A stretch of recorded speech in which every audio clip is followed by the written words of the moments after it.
سلام البنات، كي دايرين؟ لاباس عليكم؟ كنتمنى تكونوا بخير وعلى خير. جيت لكم اليوم بوصفه جديده، الشاورما السوريه على حقها وطريقها.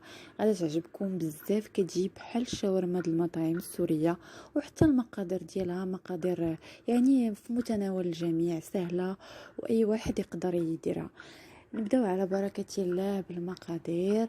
كنحتاجو شويه ديال القرفه، نص معلقه صغيره ديال القرفه، البزار ابيض ولا البزار الاسود، شويه الكمون، معلقه كبيره ديال الفلفله حمراء، معلقه كبيره ديال الزعتره، شويه ديال الملح على حسب الذوق، ولا طرياد الشاورما، شويه ديال سكينجبير، وورق الغار ولا ورق سيدنا موسى. كنحتاجو الحامض، ترانش ولا سيترون اللي بغيتو، هكا معصور ولا دي ترانش، انا درت دي ترانش. عندي تومه، هنا احتاجيت تقريبا شي 3 الفصوص كبار، على حسب الدجاج غادي ديروا التومه راكم عارفين. وعندي الزيت، نص كاس ديال العنبه مخلط ما بين زيت الزيتون وزيت المائده، نص كاس ديال العنبه. وعندي شويه د الماء باش كنخلطوا العطريه مع بعضياتها. كندير شويه ديال الخل الحامض ولا الخل العادي اللي متوفر عندكم في الدار، وفيلي ديال الصدر ديال الدجاج. كتشدوا الدجاج وتقطعوه فيلي راكم عارفين، ويكونوا رقاق، من الاحسن يكونوا رقاق. ونبداو على بركه الله. عندي العطريه نديروها في الوعاء ديالها،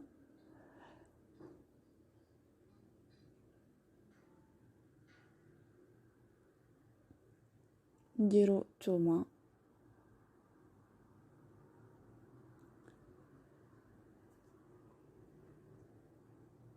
غادي نديرو الزيت اللي قلت لكم نص كاس ما بين زيت الزيتون وزيت المائده. بغيتو ديروا غير زيت زيتون على حسب اللي بغيتو. شويه ديال الماء باش نخلطوا العطريه مع بعضياتها، كنخلطوهم مزيان باش العطريه تنسجم مع بعضها.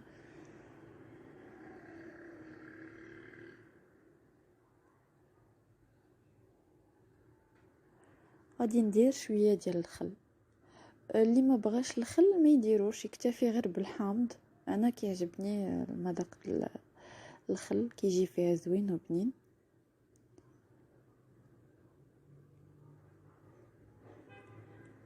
وغادي نحطو الصدر ديال الدجاج في الغارنيتور.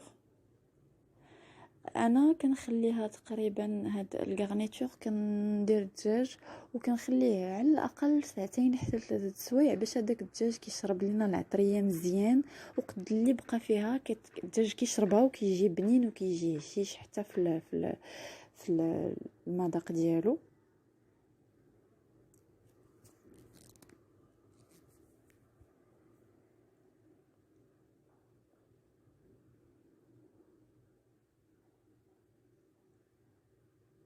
نديرو الحامض. كنتمنى البنات تجربوها، صراحه غادي تعجبكم بزاف بزاف، كتجي بنينه ولذيذه. انا شخصيا كتعجبني، دائما كنطيبها في الدار. صافي، من بعد ما خلطنا الدجاج مع الغارنيتور والحامض نغطيوها ونديروها في الثلاجه ونتلاقاو من بعد. دابا غادي ندوزو البنات لاصوص الثوميه اللي كيسموها الثوميه، اللي ضروري كتكون مع الشاورما السوريه. حتى هي فيها مقادير سهلين وسهله بزاف. كنحتاجو هنا 2 معالق ديال النشا، عندي فصوص الثوم 4 كبار، الا كانوا صغار ديروا 5، شويه ديال الخل، الملحه، بياض بيضه، يوغورت طبيعي، عندي كاس كبير ديال الماء، كاس كبير. وكنخلطوا النشا والماء في الكاسرون. كنديروا الماء في الكاسرول وكنديروا عليه النشا،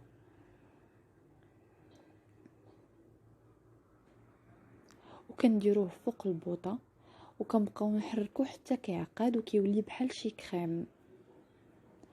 انتما غادي تشوفوا معايا من بعد النتيجه كيفاش كيولي. نحطوه فوق البوطه ونتلاقاو باش نشوفوا النتيجه كيفاش كيكون.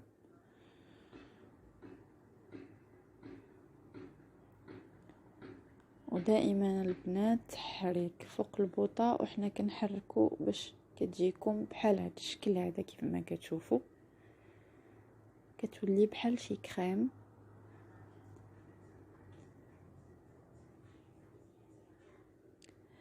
دابا غادي نديرو بياض بيضه، غادي نديرو ياغورت طبيعي،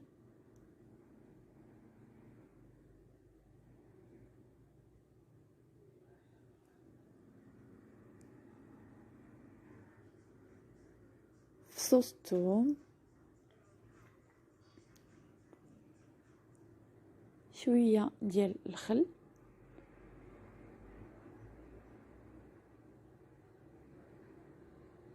والملحه على حسب الذوق.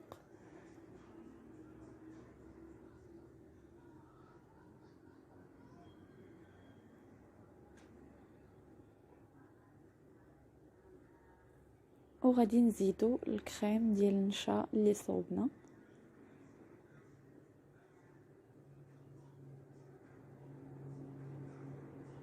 هاد الثوميه كتجي بنينه مع الشاورما، كتعطيها واحد البنه زوينه بزاف. وكنحتاجو تقريبا نص كاس ديال الزيت، وكنبقاو نزيدو بشويه بشويه حتى كتعقد. كنبقاو نزيدو الزيت شويه بشويه، تقريبا هنا احتاجيت شي نص كاس ديال الزيت. وهذا هو الشكل النهائي ديالها، كتجي كريميه وكتجي بنينه، ما نقدرش نوصف لكم البنه ديال هاد الثوميه كيفاش كتجي. هذا هو الشكل النهائي ديالها. غادي ندوزو باش نوجدو الدجاج ديالنا.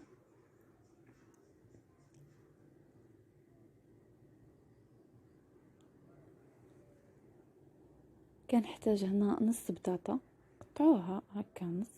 وكنحتاجو هاد العويدات ديال البروشيت اللي كيكونوا في لي غروند سورفاس، كتلقاوهم.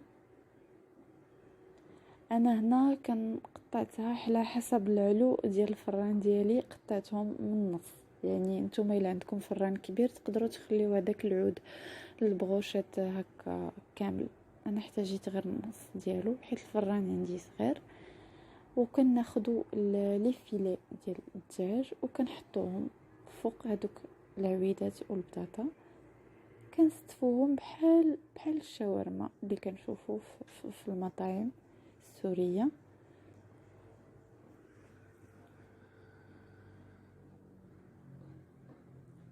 من بعد ما كملنا التستاف ديال الدجاج ديالنا، كنجيبو نص بصله وكنحطوها من فوق هذوك العويدات، وكنزيدو هذيك الغارنيتور اللي كتبقى من الفوق.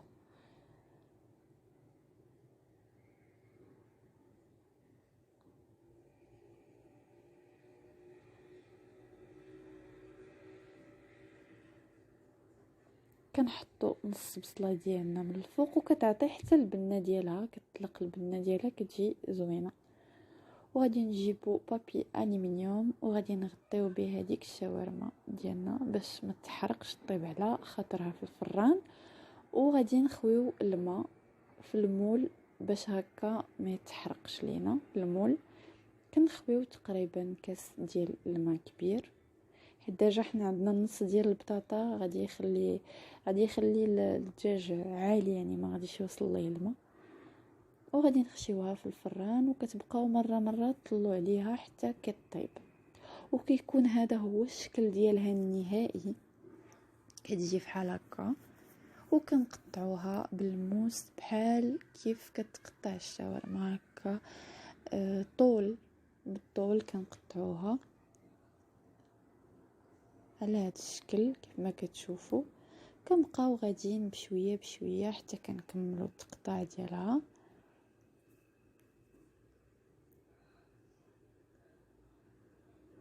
ومن بعد كيكون هذا هو الشكل ديالها. من بعد ما كتقطع كتجي طريفات صغيورين.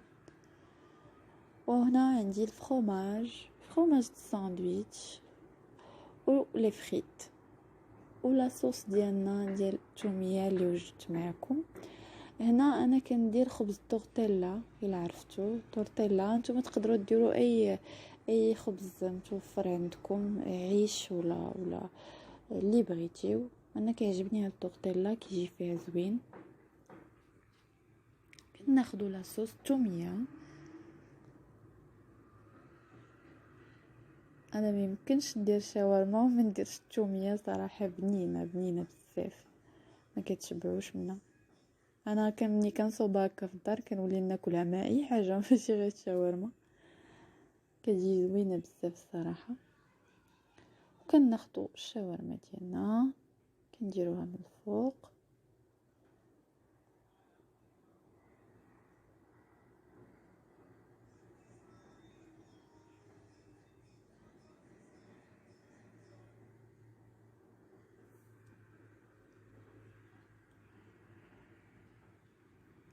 فروماج ديال الساندويتش، ولا تقدروا ديروا فروماج روج اللي بغيتو. وكندير لي فريت. انا كتعجبني الشاورما يكونوا لي فريت الوسط حيت ما كيعجبنيش يكونوا على برا، كنفضلهم يكونوا الوسط.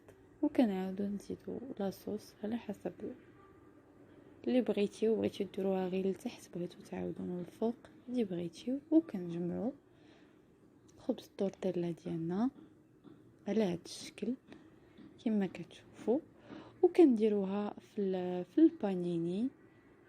وكيكون هذا هو الشكل ديالها النهائي. كنتمنى يعجبكم هاد الشاورما اللي طيبت الصراحه.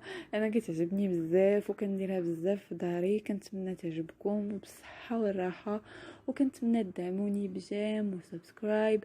وان شاء الله غادي نلوح لكم فيديوهات جداد اللي غادي يعجبكم بزاف ونهاركم